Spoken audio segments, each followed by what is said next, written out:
In the last hour, the World Health Organization has raised the risk assessment of coronavirus to very high across the world.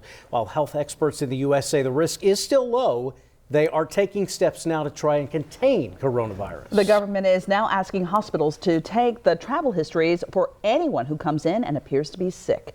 NBC's Tom Costello reports. It's our big story at noon.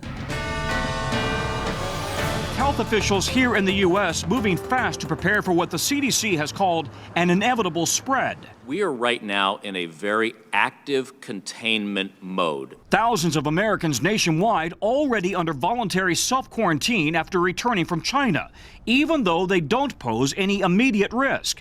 The U.S. has faced outbreaks before, from SARS in 2003 to the H1N1 virus in 2009. Both outbreaks providing the government a roadmap as it navigates the days and months ahead.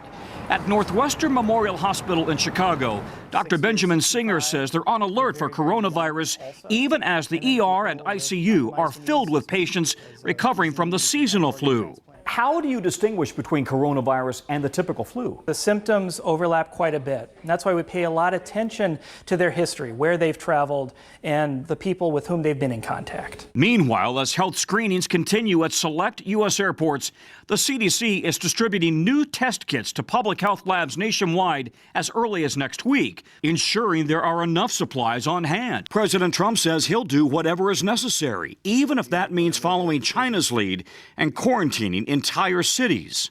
You know, you always have to be prepared. Prepared to take every precaution while facing a new and unfamiliar disease.